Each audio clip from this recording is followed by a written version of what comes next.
पिसाई मशीन मंगवा दी। हे स्वामी जी भंगिया नयो पे पिसाई मशीन मंगवा दी।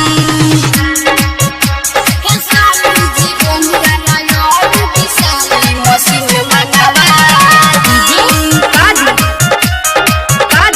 हर्षी जी पिसाई मशीन मंगवा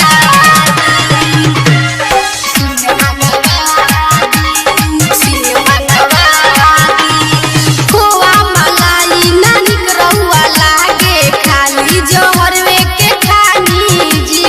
खाली जोहरवे के खानी जी। पीसत पीसत भंगिया सिलवट खियले परी दया बोले दानी जी। सूझले कलैया उपाय करवा दी।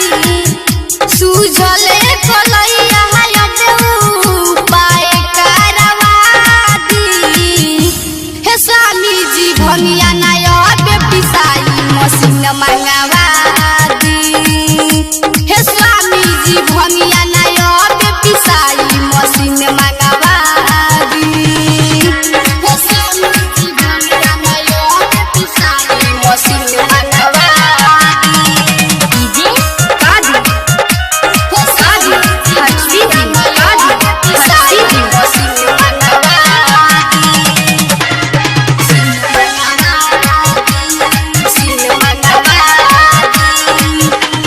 दुनिया बदल देनी रहुओ बदली नौका जमाना में आई ना। छोड़ी कइल हई बसहा सवारी सोफारी के ऑर्डर लगाई ना।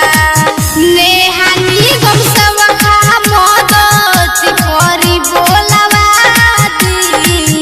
नेहानी गम सब खा मदद करी बोलवा दी। हे स्वामी जी भंगिया नया पे पिसाई मशीन मंगवा दी।